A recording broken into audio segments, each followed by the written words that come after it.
Hello childrens, welcome back. देखिए इस video में हम लोग कैपेसिटर से रिलेटेड फार्मूला डिस्कस करेंगे। ये इलेक्ट्रोस्टैटिक्स का पार्ट 3 और लास्ट पार्ट है जो फार्मूला के लिए डिस्कशन हो रहा है। तो चलिए अपना नोटबुक निकालिए, पेन निकाल लीजिए, नोट्स बनाते हैं, फार्मूले नोट करते हैं। ये पार्ट 3 करके लिख सकते हैं या कैपेसिटर रिलेटेड फार्मूले नोट कर सकते हैं। इसमें सबसे पहला फार्मूला क्या है इसको देखिए जरा। जो पहला फार्मूला है वो है Q is equal to CV। Q क्या है पता है आपको? ये चार्ज है। C क्या है? कैपेसिटी ऑफ कैपेसिटर है। और V क्या है? वोल्टेज या फिर पोटेंशियल डिफरेंस है, पोटेंशियल है। ठीक है, सिंबल जरूर पता होने चाहिए आपको फार्मूले के, नहीं तो आप कैसे अप्लाई करेंगे। तो इसलिए फार्मूला भी याद हो, उसके सिंबल पता हो, ये जरूर ध्यान रखना है। दूसरा फार्मूला जो हमें पता करना है, ध्यान रखिएगा, वो आइसोलेटेड स्फेरिकल अगर है, आइसोलेटेड स्फेरिकल है, उसकी कितनी कैपेसिटी होती है उसकी बात करते हैं। तो capacity of isolated capacitor, capacity of isolated capacitor. अब हम इसकी बात करते हैं। तो अगर आइसोलेटेड कैपेसिटर है तो इसकी कैपेसिटी ध्यान रखिएगा 4 pi epsilon not K into A। ये A क्या है इसको समझिएगा। पहली चीज तो 4 पाई एप्सिलॉन नॉट की वैल्यू समझ लेना। इसकी वैल्यू होती 1/9 और 10 टू पावर 9। जैसे याद करिए 1/4 पाई एप्सिलॉन नॉट की वैल्यू क्या थी? 9 इंटू दिस। तो ये अगर ऊपर चला गया तो वो नीचे आ जाएगा फैक्टर। और A पता है यहाँ पर क्या है? ये रेडियस है, रेडियस ऑफ स्फीयर है। तो ये इसका फार्मूला है। तीसरा हम देखिए फार्मूला यूज करेंगे, अगर कोई कैपेसिटर है तो उसमें एनर्जी कितनी स्टोर होती। अब एनर्जी का फार्मूला हम लिखने जा रहे हैं। Energy stored in capacitor. इसमें 3 फार्मूले हैं। Energy stored in capacitor, there are 3 formula. कौन कौन से देखिए। पहला formula half Q into V। Q charge, V voltage है। दूसरा रिलेशन अगर हम कहें एनर्जी का तो हाफ CV स्क्वायर। और अगर तीसरा रिलेशन हम कहें तो half Q square by C। तीनों में से कोई भी फार्मूला यूज हो सकता है, डिपेंड करेगा न्यूमेरिकल कैसा है और क्या हमसे कह रहा है। तो ये अपने आप आपको खुद ही मेंशन करना पड़ेगा कौन सा फार्मूला यूज करना है। तो 3 ये नोट कर लिया आपने। अब आगे बात करते हैं, ड्रॉप्स की बात करते हैं। आपने कुछ क्वेश्चन सुने होंगे कॉम्बिनेशन ऑफ ड्रॉप्स रिलेटेड, या नहीं तो जब मैं डिस्कस करूंगा तब समझिएगा।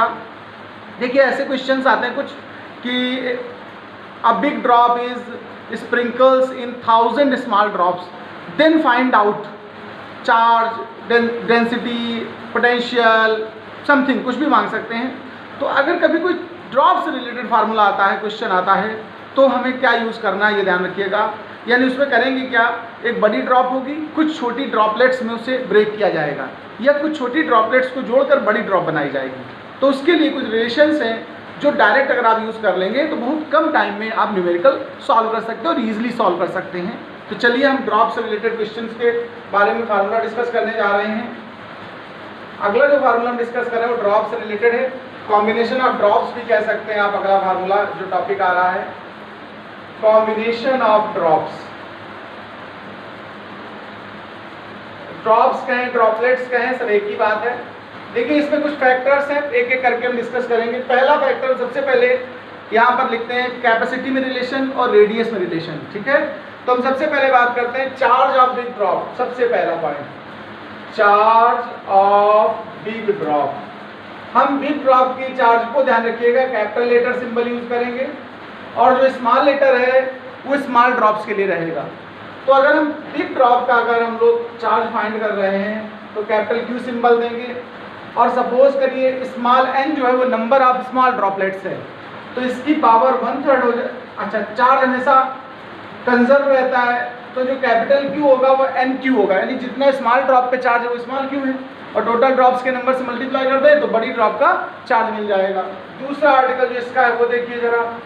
रेडियस की बात करते हैं अगर हम लोग, तो रेडियस ऑफ बिग ड्रॉप अगर कभी जरूरत पड़े तो क्या करेंगे आप, कैपिटल R, वो n की पावर 1/3 और स्मॉल r हो जाता है। स्मॉल r क्या है? Radius of small drop. Charge हो गया, रेडियस हो गया। अब हम लोग बात करते हैं कैपेसिटी। कैपेसिटी हमेशा रेडियस के रिलेशन में चलती है। तो अगर कैपेसिटी की बात करनी हो तो देखिए कैपेसिटी ऑफ बिग ड्रॉप अगर हम लोग निकालना चाहें, कैपेसिटी ऑफ बिग ड्रॉप, तो उसे कैपिटल सी कहते हैं, n की पावर 1/3 ऑफ स्मॉल सी। ये स्मॉल सी स्मॉल का कैपेसिटी है, ये कैपिटल की कैपेसिटी है।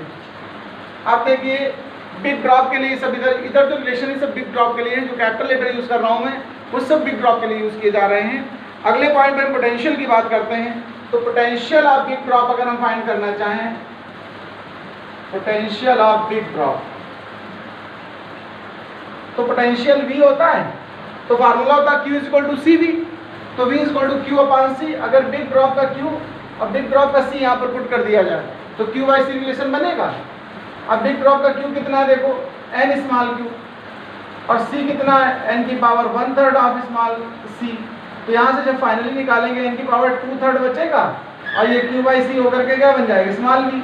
तो जो बिग ड्रॉप का पोटेंशियल है वो n की पावर 2/3 ऑफ स्मॉल ड्रॉप का पोटेंशियल, ये पोटेंशियल रिलेशन तैयार हो जाएगा आपका। इसके बाद जो अगला पॉइंट हम लोग डिस्कस करेंगे वो एनर्जी का डिस्कस करेंगे। तो एनर्जी ऑफ बिग ड्रॉप अगर हम बात करें, एनर्जी ऑफ बिग ड्रॉप तो हाफ और c और v स्क्वायर, ये v स्क्वायर रख लीजिएगा और ये c रख लीजिएगा। तो देखिए हाफ, इस c की वैल्यू कितनी है, n की पावर 1/3 स्मॉल c। इस v की वैल्यू कितनी निकली है, n की पावर 2/3 स्मॉल v, उसका पावर होल स्क्वायर। जब इसको सिंप्लीफाई करेंगे ध्यान रखिएगा तो हाफ तो अपनी जगह बनेगा, cv स्क्वायर एक साथ लिख लेंगे आप। तो n की पावर ध्यान रखिएगा 4/3 और 1/3 मतलब कितनी बच गई, 5/3। यानी फाइनली अगर हम बात करें एनर्जी की तो energy of big drop is equal to n की power 5/3 of energy of small drop. इस तरीके से रिलेशन एनर्जी के बीच में प्राप्त हो गया है। ये भी आपको अच्छे से तैयार होना चाहिए। अब इस प्रोसेस में कुछ एनर्जी लॉस होती है, उसकी बात करने जा रहे हैं। एनर्जी लॉस कितना हो गया उसकी बात कर देते हैं इस प्रोसेस में। तो ये 5 रिलेशन हो गए। 6 रिलेशन में देखिए एनर्जी लॉस की अगर हम बात करें, एनर्जी लॉस, तो अगर एनर्जी लॉस हमें फाइंड करना है डेल्टा यू कहते हैं, तो जो बिग ड्रॉप की एनर्जी है, ठीक है, और small n into small drop की एनर्जी, ये दोनों आपस में माइनस कर दीजिए। बिग ड्रॉप की एनर्जी देखिए कितनी निकाली आपने, n की पावर 5/3 स्मॉल u और ये n स्मॉल u है। यहाँ से स्मॉल u कॉमन ले लीजिएगा तो एक रिलेशन ये तैयार हो गया। अगर हमें पता हो कि स्मॉल ड्रॉप के पास कितनी एनर्जी है तो हम लोग ये वाला फार्मूला यूज करके एनर्जी लॉस फाइंड कर सकते हैं। लेकिन कभी कभी हमें बिग ड्रॉप की एनर्जी पता होती है तो पहले यहाँ पर रख लीजिएगा बिग ड्रॉप की एनर्जी, स्मॉल यू की वैल्यू निकालिए और फिर यहाँ पुट कर दीजिए। तो यहाँ से हम लोग एनर्जी लॉस या एनर्जी चेंज पता कर सकते हैं जब बड़ी ड्रॉप को तोड़ करके छोटी ड्रॉपलेट्स बनाई जाती हों या छोटी ड्रॉपलेट्स को मिला करके बड़ी ड्रॉप बना रहे हों, तो ये रिलेशंस यूज होंगे। ये बहुत यूजफुल रिलेशंस हैं। ऐसे सरफेस चार्ज डेंसिटी पर क्या असर पड़ता है उसकी बात करता हूँ। तो सरफेस चार्ज डेंसिटी का रिलेशन सीधा रेडियस जैसा ही रहेगा, आप ध्यान रखिएगा।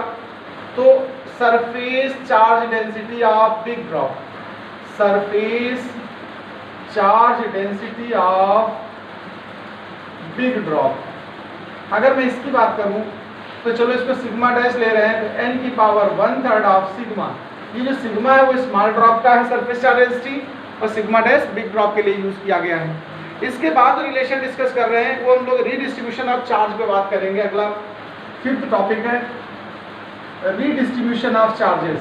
तो चलिए अब इस पे डिस्कशन करते हैं। Redistribution of charges, redistribution of charges, चलिए इस पे बात करते हैं। तो इसके लिए हम लोग इस तरह से कंसीडर करेंगे। Let us suppose there are 2 spheres, spherical conductors. ये टॉपिक तो पीछे पढ़ा ही चुका हूँ। इसकी कैपेसिटी C1, इसकी C2 ले लीजिए, potential V1, V2, charge Q1 और Q2।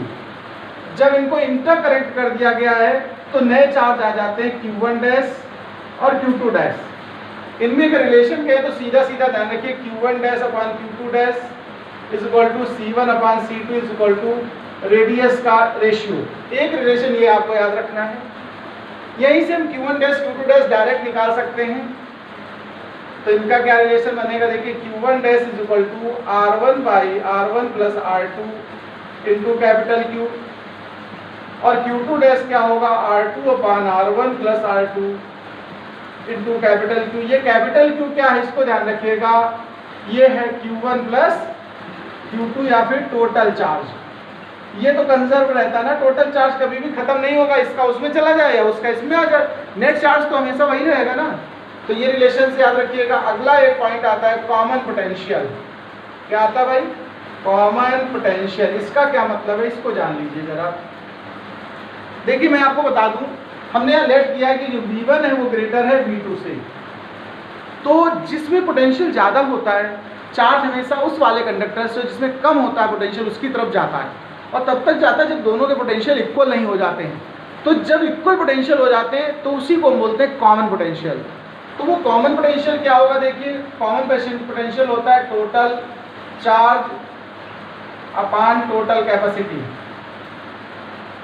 अगर इसको फार्मूले में कन्वर्ट करें तो Q1 प्लस Q2 अपान C1 प्लस C2, और जो Q1 है वो C1 V1 होता है और Q2 है उसको C2 V2 बोल सकते हैं। तो इस तरीके से हमको एक फाइंड होगा relation V is equal to C1 V1 plus C2 V2 upon C1 plus C2। ये हमारा आ जाएगा कॉमन पोटेंशियल। अब हम इसके आगे वाले पॉइंट पर चलते हैं, फोर्थ पॉइंट। यहाँ से जो चार्ज उसमें जा रहा है तो कितना ट्रांसफर हो जाता है चार्ज, जब उसकी बात करते हैं तो चार्ज ट्रांसफर। अब हम लोग निकाल रहे हैं चार्ज ट्रांसफर। चार्ज ट्रांसफर यानी कि डेल्टा Q सिंबल दे दिया। इसमें जो चार्ज पहले था वो Q1 था और अब जो बचा है वो Q1 डैश है। अगर दोनों को माइनस कर दिया जाए तो चार्ज ट्रांसफर पता चलेगा। इसका डायरेक्ट रिजल्ट है Q इक्वल टू CV होता है, तो C को C1 C2 अपान C1 प्लस C2 की तरह लिखना याद रखें आप, और V तो V माइनस ये V1 माइनस V2, ये चार्ज ट्रांसफर हो जाएगा आपका। इसके बाद एनर्जी लॉस की बात करता हूँ मैं। तो लॉस ऑफ एनर्जी कितनी हो रही है ये देख लो। इस प्रोसेस में एनर्जी लॉस भी होता है। एनर्जी लॉस के लिए डेल्टा U सिंबल यूज कर लीजिए, हाफ C1 C2 अपान C1 plus C2 into V1 minus V2 का होल स्क्वायर। ये आपका एनर्जी लॉस का भी रिलेशन तैयार हो जाएगा। ये टॉपिक है रीडिस्ट्रीब्यूशन ऑफ चार्ज। अब इसके बाद हम लोग बात करने जा रहे हैं सीधे सीधे पैरेलल प्लेट कैपेसिटर वगैरह पर। चलिए 6 पॉइंट पर बात करते हैं। Capacity of parallel plate capacitor. Capacity of parallel plate capacitor. Parallel plate capacitor. तो अगर हम इसकी बात करें कैपेसिटी फाइंड करने की, तो देखिए C is equal to K A epsilon not upon D। अब इसमें क्या क्या सिंबल्स है? K क्या है भाई? Dielectric constant. A क्या है? एरिया ऑफ प्लेट्स है, और D क्या है? सेपरेशन बिटवीन प्लेट्स है। अगर एयर कैपेसिटर हो, सपोज करिए एयर के लिए K की वैल्यू 1 होती है, तो C not is equal to सीधा सीधा क्या हो गया? A epsilon not upon D। अगर दोनों का रेशियो कर दिया जाए तो रिलेशन आएगा C is equal to KC not. ये भी याद रखने वाला है, ठीक है। ये बात होगी पैरेलल प्लेट कैपेसिटर की। अब हम बात करते हैं स्फेरिकल कैपेसिटर की, और पैरेलल प्लेट कैपेसिटर में जब पार्शियली डाइलेक्ट्रिक फील हो तब। तो 7 पॉइंट हो जाएगा हमारा। 7th point, capacity of parallel plate capacitor. Capacity of parallel plate capacitor when dielectric field partially, ये पार्शियली फील्ड कर दिया उस समय की बात है। तो चलिए C इज इक्वल टू सीधा रिलेशन होता है A epsilon not upon D minus T plus T by K। ये रिलेशन भी याद रखने वाला है। ये पार्शियली फील्ड है तब। इसके बाद हम बात करते हैं स्फेरिकल कैपेसिटर की कैपेसिटी। ये स्फेरिकल कैपेसिटर की बात कर रहे हैं हम लोग। इसके 2 केस बनेंगे। आउटर प्लेट अर्थ एंड, जब आउटर प्लेट को अर्थ से जोड़ा हो तब अलग रिलेशन है। अर्थ एंड मतलब कहने का क्या, ये इनर प्लेट, ये आउटर प्लेट है। अर्थिंग यहाँ दी गई है, देख लीजिए, ये A रेडियस और ये B रेडियस, ठीक है। इसको पॉजिटिव चार्ज कहीं बाहर से दे दिया है, यहाँ निगेटिव चार्ज आ जाएगा अंदर की प्लेट पर। इसके रिलेशन होता है C is equal to 4 pi epsilon not K और AB upon D minus A। लेकिन अगर इनर प्लेट अर्थेंड हो, जब अंदर वाली प्लेट को अर्थिंग दी गई हो, इनर प्लेट अर्थेंड, तो क्या होगा देख लीजिए। इसको भी यही सिचुएशन बदल करके अगर हम लोग अंदर की प्लेट को अर्थिंग दे दें, ये वाली अगर इसको अर्थिंग दे दी गई होती तो फिर क्या रिलेशन आता तब देख लीजिए।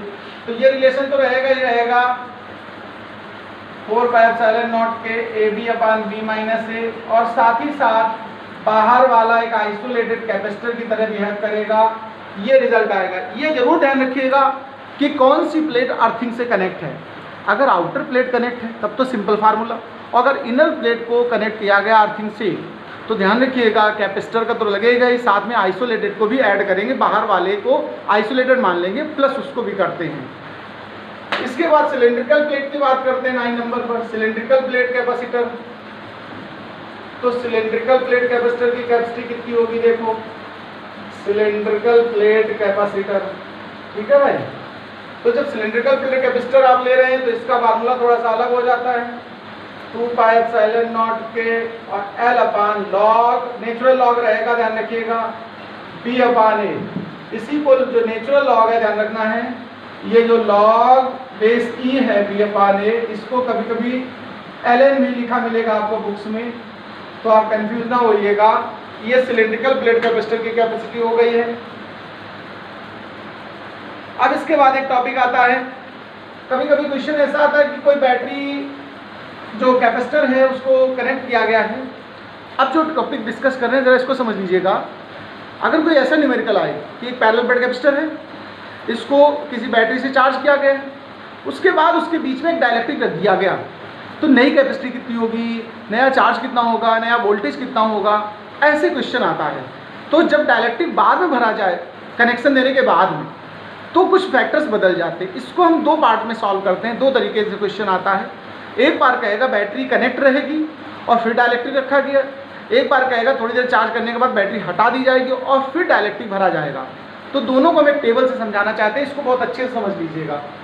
देखिए ये तभी यूज होगा जब डाइलेक्ट्रिक बाद में पुटअप किया जाएगा। तो ये पहला पार्ट जब बैटरी रिमूव करने के बाद रखा जाए, बैटरी रिमूव्ड, अगर बैटरी रिमूव कर दी गई तो फिर डाइलेक्ट्रिक भरा गया तो ये सेक्शन कंसीडर करेंगे।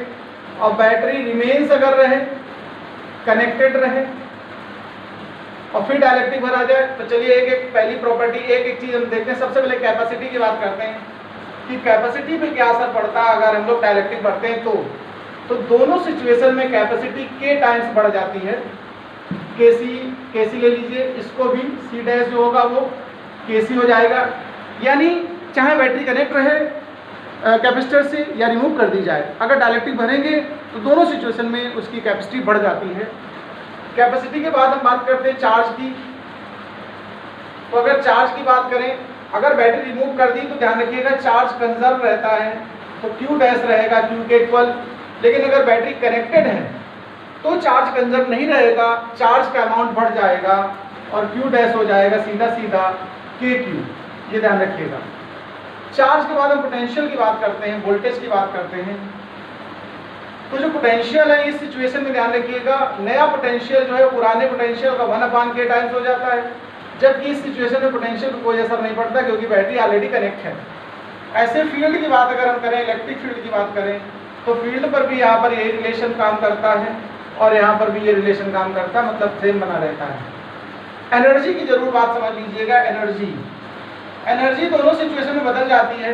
यहाँ एनर्जी डिक्रीज कर जाती है, 1/k टाइम्स हो जाती है नई एनर्जी जो आएगी, और यहाँ पर एनर्जी सीधा सीधा इंक्रीज कर जाती है और k टाइम्स हो जाती है। ये आपको फैक्टर्स याद रखने पड़ेंगे। ये उन टाइप के क्वेश्चंस के लिए हैं जहाँ पर बैटरी का कनेक्शन रखा गया है या हटा दिया गया है और फिर डाइलेक्ट्रिक स्लैब डाला जाता है, अगर ऐसी सिचुएशन आती है। इसके बाद हम लोग बात करेंगे सीरीज और पैरेलल कॉम्बिनेशन की। तो चलिए आइए सीरीज कॉम्बिनेशन, पैरेलल कॉम्बिनेशन समझ लीजिए।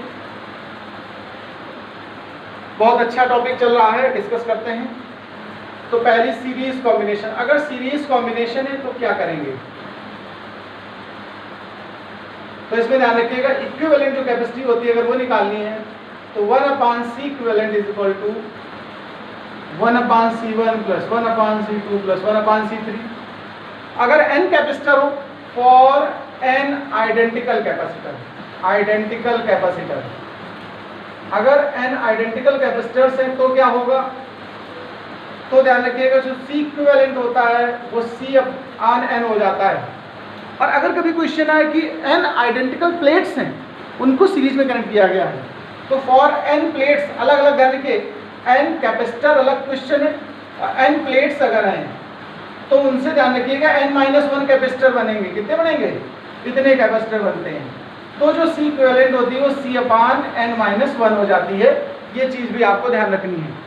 अब यही काम अगर हम पैरेलल कॉम्बिनेशन की बात करें, पैरेलल कॉम्बिनेशन अगर होता, पैरेलल कॉम्बिनेशन की बात कर रहे हैं हम लोग, ठीक है भाई, तो C इक्विवेलेंट क्या होगा? सीधा सीधा C1 + C2 + C3। n identical होते तो फिर NC हो जाता, n प्लेट्स होती हैं तो यही चीज n-1 × C हो जाता। एक क्वेश्चन और आता है कि n आइडेंटिकल कैपेसिटर्स हैं, उनको पहले एक बार सीरीज में ऐड किया गया, फिर उन्हीं को पैरेलल में ऐड किया गया, तो उनके बीच में जो रिजल्टेंट आए हैं दोनों के केस में उनमें क्या रेशियो रहता है। तो अगर उनको सीरीज पैरेलल को बार बार करके उनका रेशियो किया जाए तो पैरेलल का इक्विवेलेंट और सीरीज के इक्विवेलेंट का जो रेशियो होता है वो नंबर ऑफ कैपेसिटर के स्क्वायर के बराबर आता है। ये चीज़ भी आप याद रख लीजिएगा तो बहुत अच्छा रहेगा आपके लिए। इसके बाद लास्ट टॉपिक आता है चार्जिंग ऑफ कैपेसिटर और डिस्चार्जिंग ऑफ कैपेसिटर। अब हम उसकी बात करते हैं। तो चार्जिंग ऑफ कैपेसिटर और डिस्चार्जिंग ऑफ कैपेसिटर में क्या करेंगे आप देखिए। अगर चार्जिंग ऑफ कैपेसिटर हो रही है, चार्जिंग ऑफ कैपेसिटर, तो यहां पर किसी टाइम t पर अगर हम लोग चार्ज की वैल्यू फाइंड करना चाहें, t टाइम पर है, उसको बोलते हैं इंस्टेंटेनियस टाइम।